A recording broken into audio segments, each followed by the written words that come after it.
Hello and welcome to Norwood News. Today is Friday, October 25th, and I'm Krista McDonald. It's great to have you with us as we end another week here in Norwood. This week on Norwood News, we head to Route 1 to check out the newest living local. We get a little spooky at this year's Trunk or Treat. But first, Sunday, October 13th was the first running of the Austin Reardon Memorial 5K Road Race. Austin graduated from Norwood High in 2019 and was a senior at UMaine when he was tragically killed in an accident. His parents, Carrie and Ed Reardon, started this foundation because they want his spirit to keep shining. Race organizer Kathy Eckberg and many volunteers came together for the Reardon family. In the summer of 2023, Austin Reardon, a member of the NHS class of 2019, died in a tragic accident. He was a captain of the Mustang hockey team, and last winter, the team honored him with a special ceremony in front of a packed crowd of family, friends, and teammates. This spring, over Columbus Day weekend, the Austin Reardon Scholarship Foundation organized a road race fundraiser for a scholarship that will be awarded to a member of the class of 2025. So today we are having our first annual road race for the Austin Reardon Memorial Scholarship Foundation in honor of Austin Reardon, who was a graduate of Norwood High, class of 2019, and a rising senior at UMaine that passed away last year in the summer of 2023 in a highway accident. This event is to help the community bring closure or address the pain that they have here, but also really just get everybody together to celebrate his life. The purpose really is to continue to raise money in his name for a scholarship. So starting with the class of 2025, this event will be raising a $20,000 scholarship that will go to one senior graduate, so it'll be payable in 4 years of $5,000. And any money we raise above that, we will also be giving one-time awards to students. In addition, as many of the registered participants that we have for both the runners and walkers, we will also be donating a pair of socks in Austin's name to the Pine Street Inn. So it's a Carrie and Ed Reardon who set up the scholarship foundation, really intent was to continue to give back in Austin's name. And that's what we're doing through this road race. We're going to bring the community together, we're going to raise a scholarship, and we're also going to donate socks in his name to the Pine Street Inn and any other shelters in the surrounding area. The cheerleading team from Dedham High, coached by Austin's classmate and prom date, Allie Kelleher, came to show their support and to continue to shine Austin's light.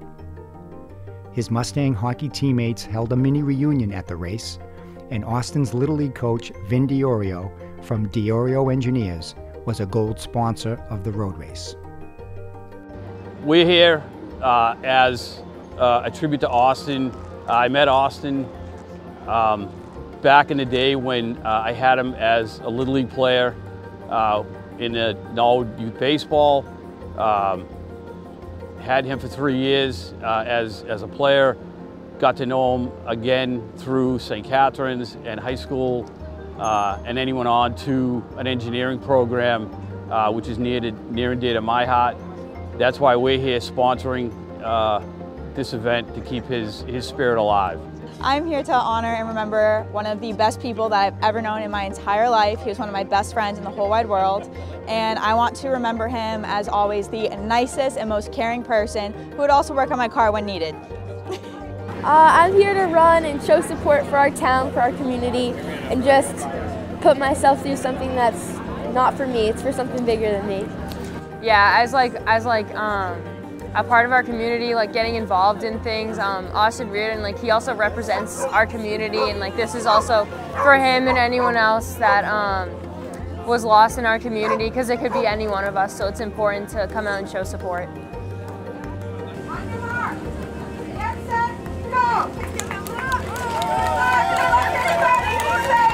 As Austin Reardon's mom, Carrie, looked on and cheered, over 350 runners and walkers came together to celebrate his life and raise money for the scholarship in his name. The Reardon family would like to thank everyone who made this race possible.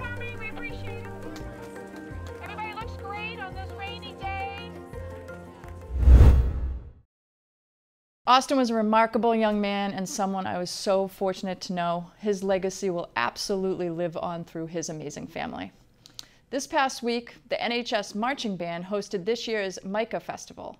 The band paid special tribute to Mr. Paul Alberta, former NHS Fine Arts Director who passed away this year.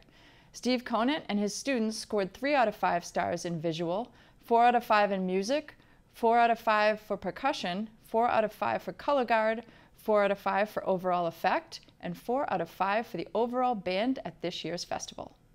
On this month's Coakley Middle School construction update, we head to the construction site for a sneak peek of a classroom nearing completion. As soon as you see Bethany King from WT Rich, you know it's time for our monthly update for the CMS construction project. So what's been happening? I feel like I start this way every time a lot.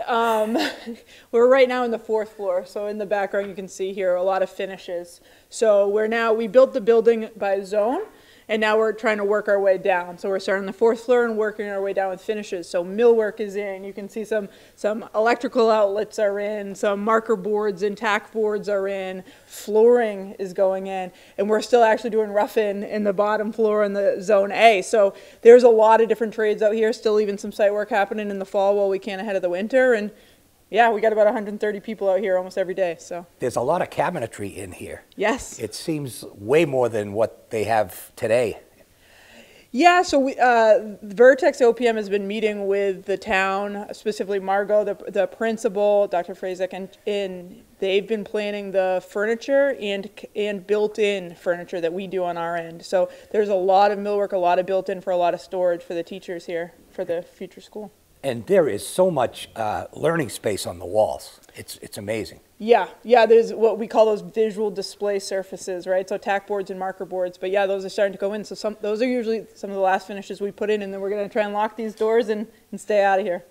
But if I remember, the last thing to do would be the ceiling, right? Yeah, it's called whiting out the ceiling and putting all the tiles in. So you can see some of them in now where we have to cut in some of the finishes for the sprinklers and the HVAC systems and stuff like that. But yeah, once those are whited out, we obviously have to start up all the systems, get the heat running in here. There's a lot more to do from a testing and balancing, startup of electrical systems.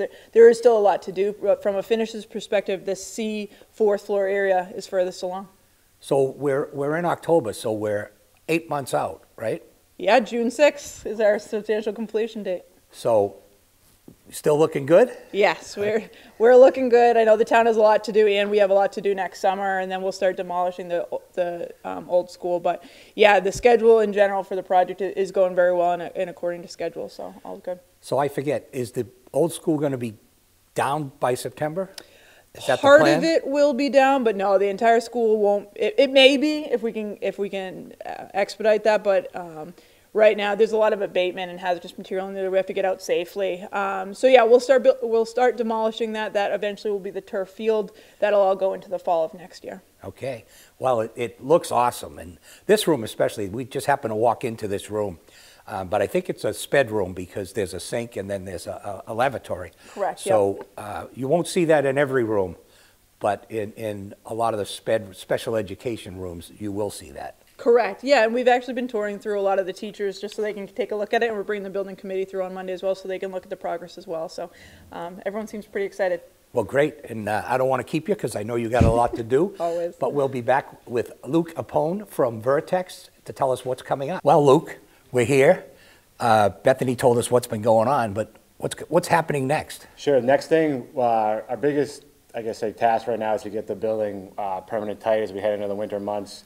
The building is temporarily weather tight right now. We just have a couple exterior doors to install to get the thing, I'd say, permanently tight, but we're, let's say, 95% of the way there.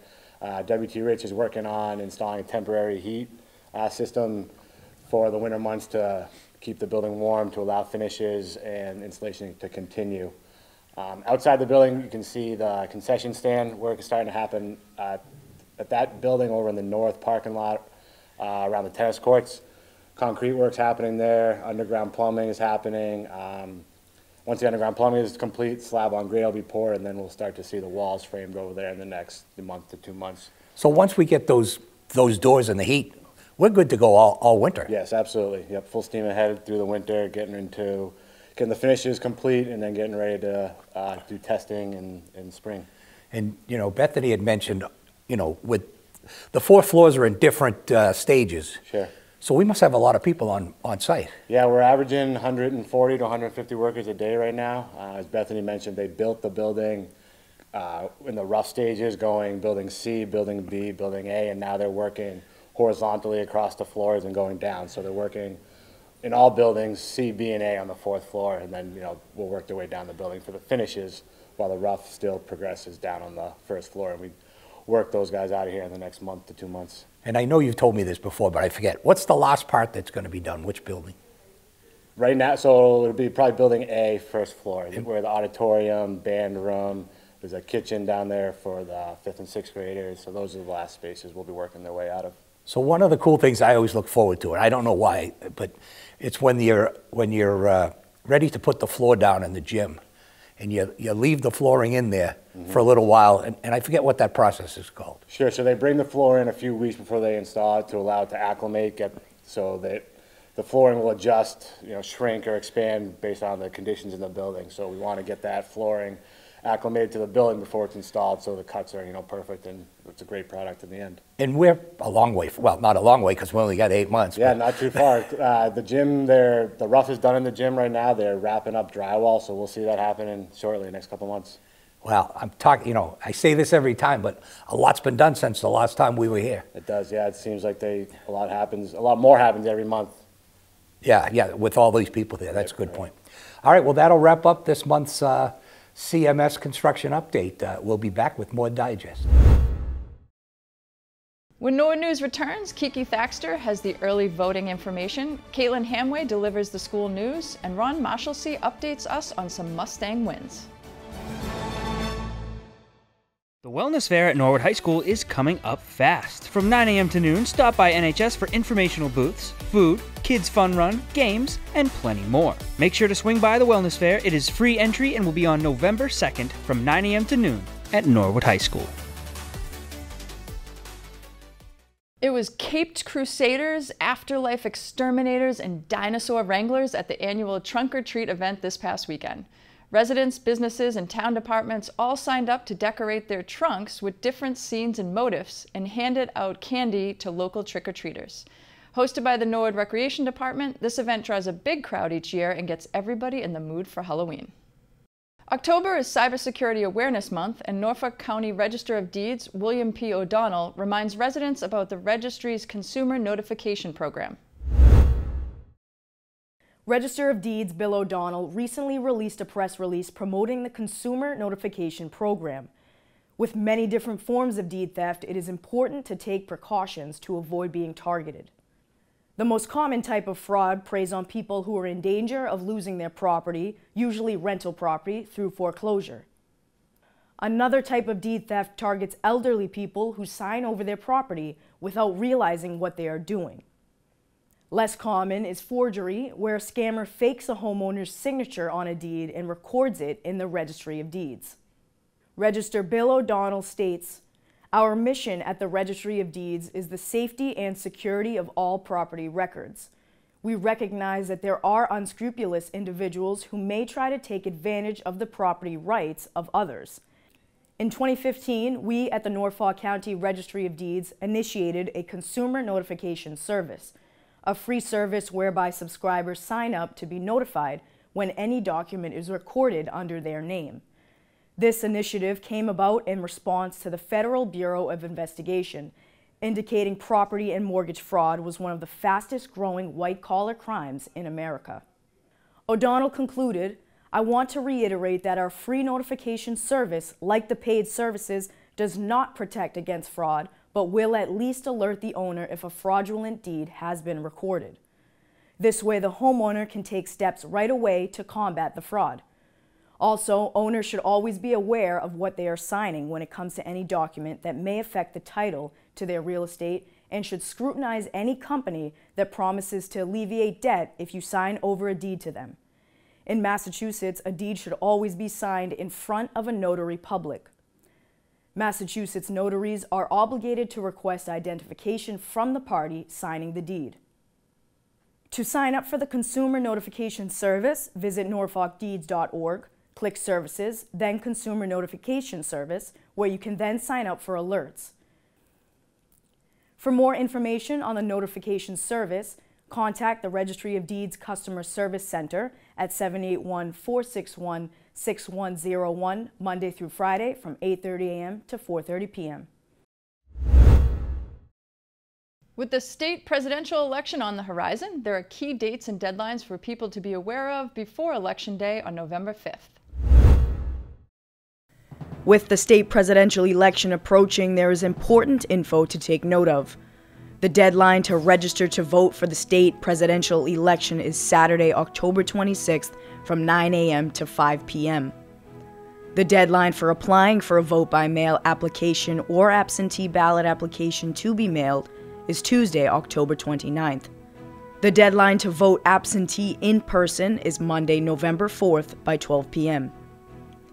Early voting hours will take place at Memorial Hall of the Town Hall on Saturday, October 19th from 8 a.m. to 2 p.m., Monday, October 21st through Friday, October 25th from 8:30 a.m. to 12:30 p.m., Saturday, October 26th from 9 a.m. to 5 p.m., which is also the last day to register to vote, Monday, October 28th to Thursday, October 31st from 8:30 a.m. to 3:30 p.m., and lastly, Friday, November 1st from 8:30 a.m. to 12:30 p.m.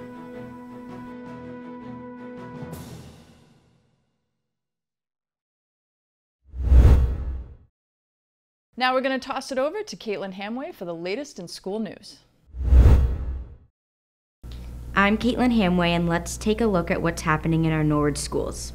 In Norwood High School news, the Unified and Friendship Club is one of NHS longest running, and Spanish teacher Michelle Kelly is the club advisor.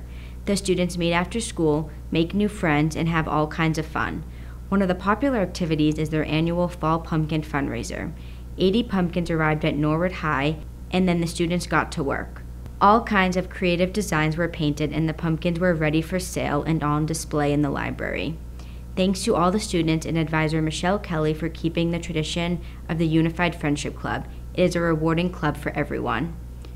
At the Callahan School last year, Chris in grade 5 brought up an idea for a buddy bench and presented this idea to the whole school at an assembly. The Callahan Student Council also thought this was a great idea and wanted Dr. Grant to speak to members of the Callahan PTA. The Callahan PTA then presented the idea to Buildings and Grounds. They were able to install a previously donated buddy bench between the basketball courts and playground. Callahan buddies are already using it right after the installation. Thank you all for making the school more inclusive. This week's Character Strong assemblies at the Callahan School awarded students who exemplified respect over the past month. Also, if you were in the vicinity of the Cleveland last Friday, you may have noticed some unusual characters eating pizza, dancing, and playing games at the PTO-sponsored Fall Fest. A fun time was had by all.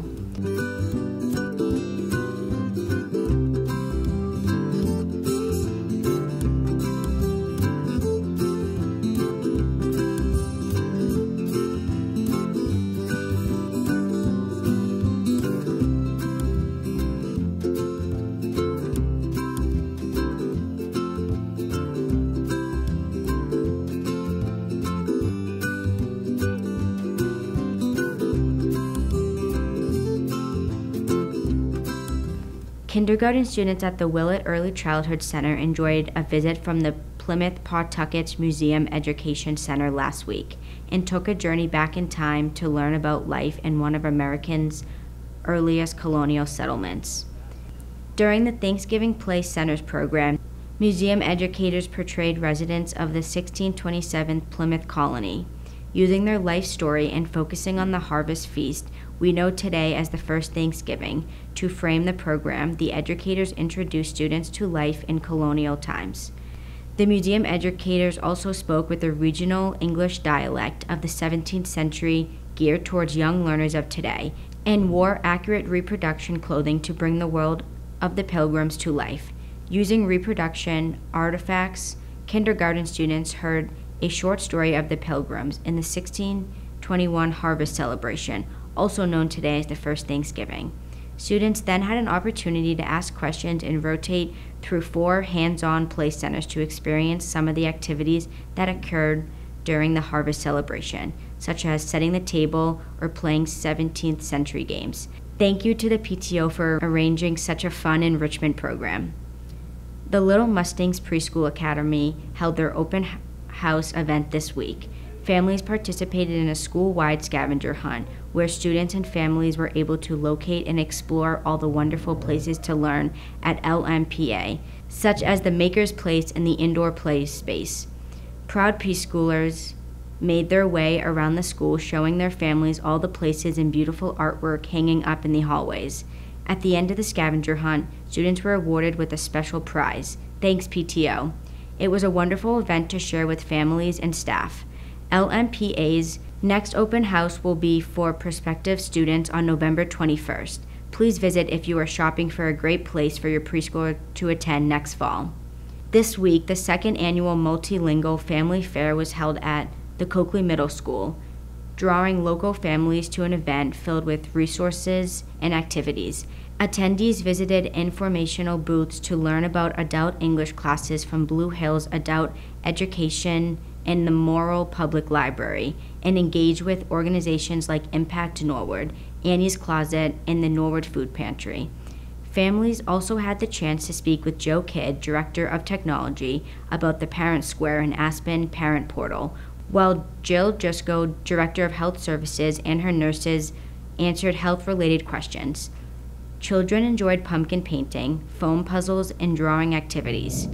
Hosted by the English Language Education Department, the event offered valuable resources and fostered community connections, with families expressing gratitude for the support. That's it for school news this week. We appreciate all the teachers who take the time to share their news with us. It gives us an inside look at all good things happening in our schools. Now let's go to Ron Marshall with the latest in sports.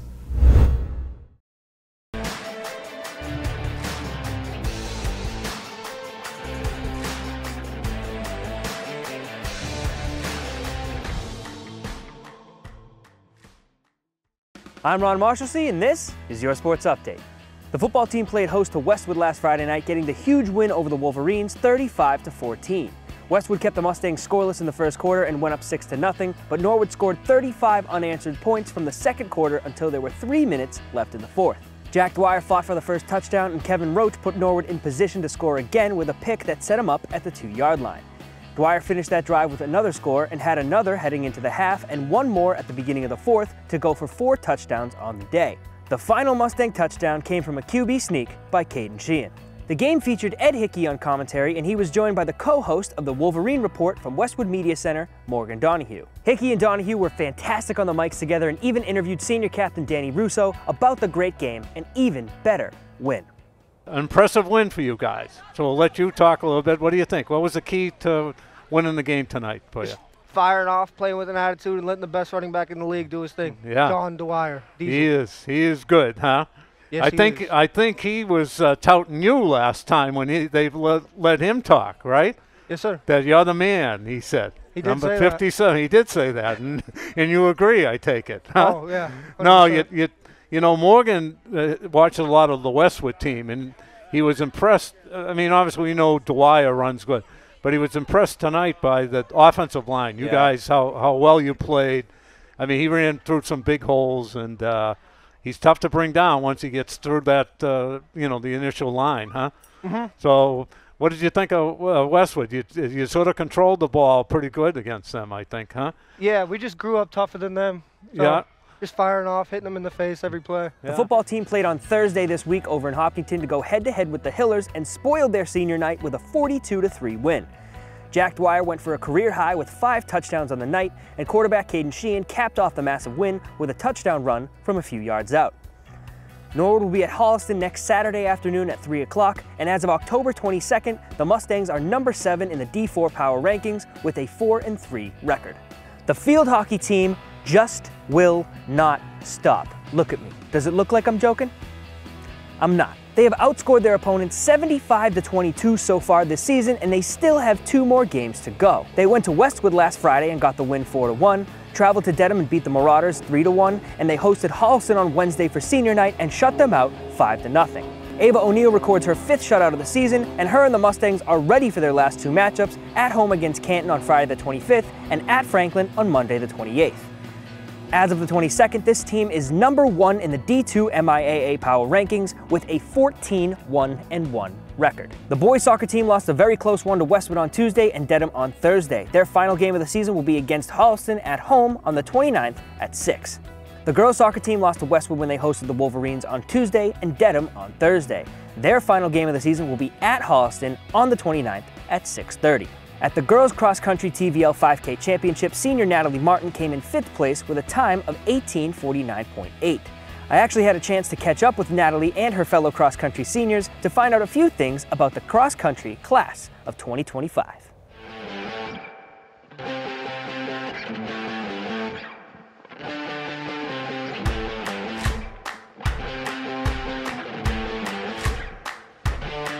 My favorite sport of all time is track. My favorite hype song is All of the Lights, and my favorite place to get food in Norwood is Feisty Greek. My favorite sport of all time is soccer. My favorite place to get food in Norwood is Express Pizza. My favorite sport of all time is dance. My favorite hype song is Over by Drake, and my favorite place to get food in Norwood is Chipotle. My favorite sport of all time, I guess, is track with the 100.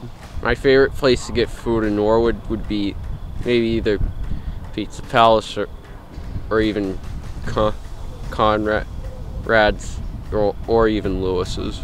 My favorite sport of all time is hockey. I just like watching it. I think it's a lot of fun. My favorite hype song is Non-Stop by Drake.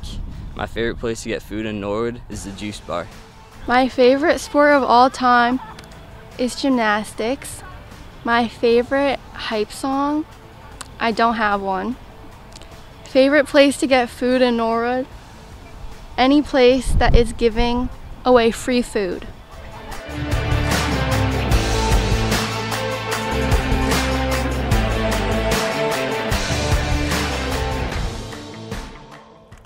The volleyball team hosted Walpole for their senior night Monday night and came extremely close, stretching the match to 5 sets after going down 2-0 early.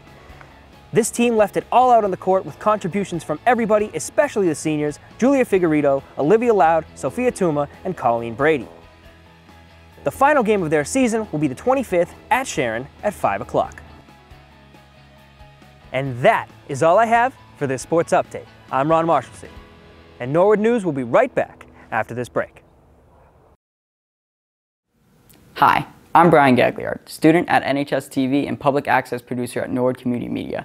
I would like to thank Norwood Community Media for 20 years of community media as they have served us with the highest quality videos possible.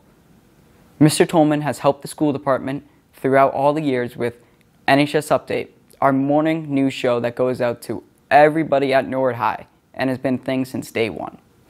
Without Norwood Community Media, me personally, I wouldn't be able to grow and learn everything that I need to know in the media business.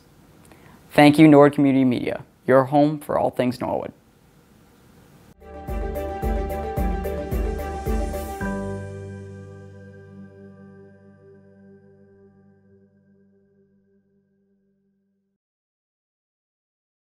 The Board of Selectmen met with members of the Community Preservation Committee Tuesday night.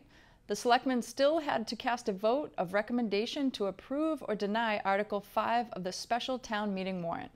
Article 5, if approved, would see that sum of money the town will vote to transfer from the Community Preservation Fund to fund the purchase of a building at 20 Vernon Street to serve as a low-income veteran housing. The Selectmen all shared their thoughts on the article. You know, in terms of the amount, if I'm going to take a financial risk on something, it's going to be for veterans who took incalculable risks for me. So it feels really hard to try to feel like, oh, I can't take this risk even though these folks put their lives on the line and disrupt their families and everything else. Particularly the veterans that will be helped by this. So I'm very excited, and I'm super excited that they can do local preference. So Caritas is a great agency. They do a lot of good work. They've got 30 properties, like you said. I think there's one other, maybe two veterans, but you know, they handle a variety of different low-income groups that need housing. Their target group is working by individuals with, you know, minimum wage that can't afford other housing, so they help supply that, and that's very notable. But I just don't, this particular project just doesn't sit right with me. But I think in the nutshell, it's a hard sell for people at town meeting who are, you know, just making ends meet, and they're seniors, and you're giving away $800,000 of their money, and it's not even a guarantee that, and we take care of what I was told by, we take care of our veterans at the Norwood Housing. They get right to the top of the list. And it's just, it's not affordable. I mean, it's a junior studio, 300 square feet, for $2,500. It started off at $1,700 6 months ago, 8 months ago, 5 months ago. They were sitting right here in front of us when I asked them that question. So I suspect it'll be a lively discussion. You know, as I said, I'm for the project, and I was really excited a year and a half ago when they came in. I think that's how long ago it was, Sarah.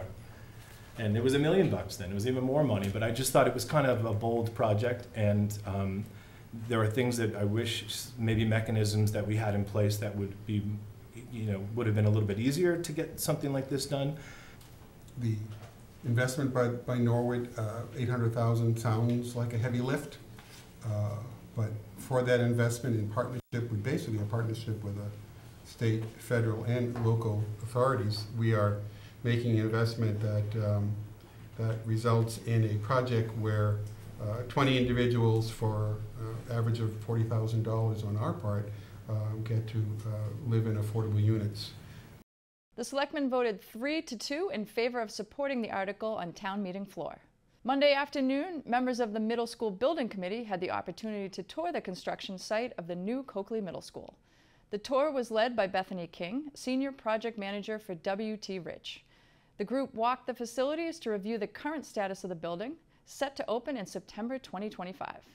Stops along the way included the Media Center, electrical room, gym, and auditorium. In some sections of the building, lockers and floors have been installed. Following the tour, the Middle School Building Committee opened their meeting. This is where the group received project updates, including a change order for flagpoles and lighting, as well as discussion about the utility screens that would cover up the machinery installed on the roof of the new building. The Middle School Building Committee will meet again next month. The Zoning Board of Appeals met on Tuesday night. The big item of the night was the public hearing about the property at 596 Boston Providence Turnpike. Back in 2020, the owner of the property asked for a variance to have this property developed into an additional parking lot for enterprise. The motion was denied, but now it has been brought forward again. Owner of the property, David Spiegel's team, explains why they are requesting this variance again. Many community members voiced their concerns during the meeting, and one woman called in via Google Meet in support for the project. Reading what we're seeking a special permit for, again, that would be section 3.1.5 for accessory parking in a residential district. I submitted a rather lengthy 8-page memorandum at the request of the board that I think covered a lot of the issues that I ordinarily would stand here and discuss. This property was, as many lots along Route 1 were, sort of straddling the line between residential and commercial uses along the Route 1 corridor. This was one of many parcels that was rezoned into the new Boston Providence Highway District in the larger Route 1 rezoning effort in 2020 to 2021. At that time, there was an application for a site plan for the, what I'm going to refer to as the enterprise parcel, which is the property where the enterprise rent-a-car is currently operating. With respect to this vacant parcel, which is how I'm going to refer to the property that's at issue tonight, at that time, that was not part of the site plan review. And one thing that I'm going to attempt to do during my time up here, rather than repeat what's in the memorandum, is try to address some of the concerns of the neighbors and the various letters that you received that I had the chance to review in advance. And I think that one of the implications of some of those letters is that somehow this vacant parcel was not included in the larger site plan as part of some sort of bait and switch effort in order to apply for some segments of parking and then apply for other segments of parking later. And I can attest from my own personal knowledge that that's simply not the case. The reason that this vacant parcel was not included in that original site plan is because at the time there were negotiations ongoing to purchase. If you see one of the cutouts on this property, on this map right here, it's a town-owned parcel, and there were negotiations between the applicant and the town to purchase that parcel to include it as part of what applications before you this evening. Those efforts did not result in the applicant purchasing the parcel, so then an application is made to the planning board for a major project special permit for the addition of 144 spaces on this vacant parcel. We've gone through a lot to get here. We've done everything we can to try to let it be known that we are in between, our street is between a rock and a hard place. We bought our homes knowing that the airport was there. We also bought our homes knowing that we had protected wooded area, residential zone, landlocked. We knew that maybe a house could go in there if one of our neighbors bought it on that side, but to have a parking lot put in there, our property values will drop. The lighting, I mean, we have the Cadillac dealership that's lights go into our neighborhood. Now you're asking us to accept more lighting, asphalt. He can develop the property, but we don't want a parking lot there. It's not necessary. He has as many spaces as he could possibly need or want. He owns other properties. He owns, I don't know, 10, 12 properties throughout Norwood, commercial. He also owns the Sayre, I think the trampoline place. So we've given him plenty. He has plenty of parking. So we're just asking, you know, how much longer do we have to fight for this? My 16-year-old boy wanted to be here tonight to speak as well, because we would like to speak also on behalf of all the wildlife that have been disrupted by the current enterprise parcel and what would likely result in the new parcel also. We had 2 owls that used to live in the tree that was in our driveway, and since the current enterprise being built, those 2 owls have not returned. Those 2 owls had come for 20+ years, according to the old residents, and this is very disheartening. Also, the pond at the back of our garden has now shared with our neighbours. The water levels have dropped significantly in the past few years due to the construction that has happened both to the north, south and east of our house. We're down at the very end and we are facing front on to the enterprise property. What I would like to also have you consider is that even though the drop-offs, they shared with you the working hours, those lights are on 24/7. They blare straight into our sitting room on one side, my 2 kids' bedrooms, and from the back with the other parcel that was built during COVID as well. Those are also into our bedrooms. So we are surrounded by light down there too, and this new parking light would put that on my neighbours. It got slipped by us during COVID, but I don't want that on my neighbours. Thank you. I just want to make a comment. You know, Save the Woods has always been a preference to all of the neighbors, myself included. Okay, we're beyond that now. Okay, we have to respond in a realistic way and in a manner that's less emotional, okay? It would be most unreasonable for us, you know, for the neighbors to expect that Mr. Speed will allow the 1.83 acres for which he paid a significant sum of money to remain vacant, okay? It's not realistic.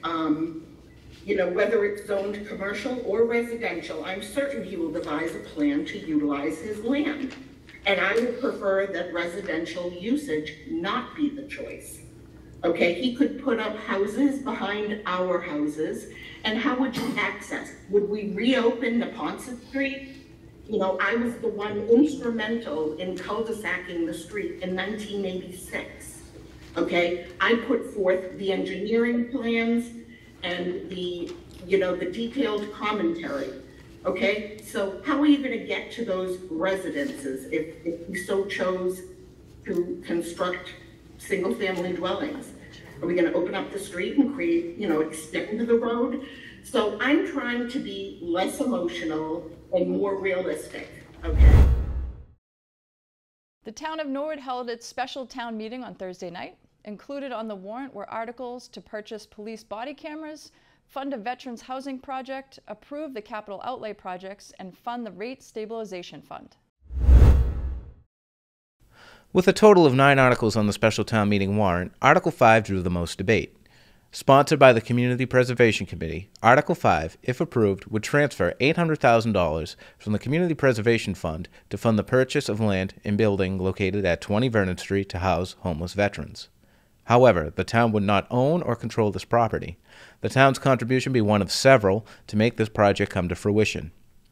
Caritas Communities, a mass nonprofit who, in accordance with the grant agreement with the town, would be the administrators of this property. This led to passionate debate on town meeting floor. I'm in favor of Caritas Communities' mission, but not of the funding request. In an amount this large should enjoy unanimous support from Selectmen and FinCom, and it doesn't. Ask why.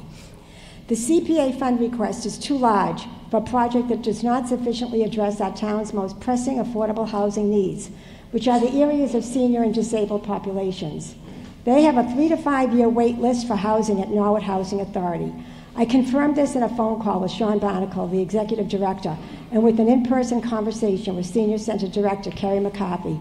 Sean confirmed that existing housing significantly gives veterans priority in all Norwood Housing Authority properties except the Kevin McGuire housing at Brookview Circle. We do respect and take very good care of our veteran needs in Norwood. The CPA request is too large for a proposal that serves a statewide need, not our local priority housing needs. What was the value of what they did for us? What is the value of what has been done for our community and our country over the last 250 years by people who stepped up? This is our opportunity to step up for them, to do something that will benefit those who now need our help. Shame on us if we can't help those people. You know, Mr. Reiki referred to his leap of faith when he signed up for the Air Force years ago. The other night before the selectmen, Ms. Walsh, answering questions and presenting to the selectmen this proposal for when they made their recommendation, also referred to a leap of faith. This is a leap of faith. Do we spend this money or not? I think it's worth the leap. I have faith that it will work out. I have faith that it will be good for the town and for those people who will be served. I'm willing to take that leap, and I hope the rest of the body is too. Thank you. The motion did pass under a simple majority vote, 116 to 41. There's only one place in Norwood where you can get your car washed, fill up the tank, get your car inspected, and grab a fresh-made snack. On this week's Living Local, we're going down to Route 1 to visit Rojo's. Serving the town of Norwood since the late 60s, Rojo's has grown from a small car wash to an automotive one-stop shop. So Rojo's is a business that serves automotive needs of all kinds. We recently ventured into the food business as well, having a store here with a chef, having made-to-order food and a high-quality grab-and-go. Kind of got the idea from stopping at rest stops in Maine when you would pull over and you would get high-quality food at a gas station, which is kind of new to Massachusetts. But other than that, all automotive needs, just trying to detail cars, wash cars, fuel cars, anything we could think of that would serve automotive other than mechanical items and getting car repairs done. My father, growing up, came from nothing and really just worked his butt off to get where he was. And he always taught me that when all else fails, try again. He invested in the farmland in Norwood and bought a little piece of property on Route 1, which is currently the old Fiat store. And he put a little small, what they called the whirly wash back then, and that's how it started. And he just felt that there was a need to wash cars. People liked their cars. At that point, most car washing was done at home in your driveway, but he saw the need that it would be a service-based business in the future. It just goes to show you that in life, when you think you hit rock bottom, try again, and eventually you'll succeed. Persistence does pay off. And paid off it did. Rojo's has grown to 4 locations in recent years, with 2 locations in Norwood on Route 1 and Dean Street, as well as a new state-of-the-art car wash in Walpole and Wareham. We put a conveyor belt versus an old school metal track. Customers enjoyed that experience. And then we opened one up recently in 2024 in Wareham down the Cape. to expand our reach. That's one growth we've had, but the other growth is that society is shifting from at-home car washing. At-home car washing, you would drive in the 70s around on a Saturday, and many people would be washing their car in their driveway. Due to two main reasons, that's slowed down dramatically. One is people are busier these days and they pay for services more than they used to. And number two is the environmental effects. When you wash your car in your driveway, all of that water, that dirty water, goes into the storm drain system, where when a car wash, it goes through the proper treatment and gets pumped out, or it goes through a gas oil separator and gets cleaned before it enters anything. Rojo's has been part of the Norwood business community for over 50 years, and Shelby is grateful. Norwood's great. I love Norwood. Born and raised. My grandmother was born here. My grandfather was born here. My mother was born here. And I was born here. I love Norwood, right? But I will say they're also business friendly. Norwood's done a really good job of keeping their Route 1 corridor full, vibrant, and effective. By effective, I mean it gives a great tax base to the town to keep residential rates low. So doing business in Norwood's been great, from town hall to the building department to the manager's office. Everyone is very, very business friendly in the right areas. I mean, I've talked with multiple people in town hall, like I mentioned before, the planning, everything, and they've been really, really open-minded and, you know, responsive on ideas. Shelby teamed up with a big name in Norwood business, Ernie Bach Jr. The two came together to give back to the community by giving away free gas not once, but twice in 2022. Ernie called me and said he wanted to do something great for the community. And, you know, you never know what that means with Ernie, because Ernie has these big ideas, and I don't think we're at the level of Ernie idea-wise, but he's like, I want to give away free gas. And my thought was like, that's gonna cost mayhem. How do we do it, right? And I go, do you know how much that costs? And he's like, yeah, hey, we'll cap it and we'll do a generous donation to give back to the community. So I'm like, I'm all in. We'll figure it out. Ernie bought all the gas for these people, which was such a nice thing. And then we provided food giveaways, extra staff on site. We gave a ton of food to people just so they could, while they're in line sitting there, they got something to do. And who doesn't like a free snack, right?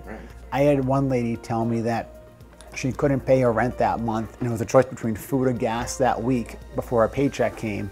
And she was gonna choose food, but then couldn't have gas for work. And this one tank of gas, call it $60, changed the trajectory of her week, month, year. That's amazing. So due to Ernie's generosity and the outlet here at Rojo, we were able to help a lot of people. And that was only one story. There was multiple more, but that one I won't forget. Shelby is always looking for ways to improve customer experience. So the future plans of Rojo, we're going to keep trying to grow the business, trying to better our technology. We've had some technology challenges in the past where items we try to work on to get better, there's no technology solution out there. I speak to some of my customers and they go, why can't you get this right? And I'm like, honestly, I have such animosity towards some of my technology providers because we don't build our own technology. These are large mega corporations that build technology. We just buy the technology that's provided to us. And we try to buy the best technology on the market. So with technology, my number one thing is reliability. Functions, being able to have cool add-ons. If it's not reliable, I don't want it. And in our industry, it started as a mom and pop industry. So technology is just starting to get, it's pretty much at its infancy right now in the car wash business, and we're going to see it get better and better. But my growth will be through technology and implementing better technology on site, and also through growing the site count and growing the business, and doing that through hiring great people and taking care of our people here, because our people are the backbone of our company. It's not Rojo, it's really the employees of Rojo that are the backbone of Rojo.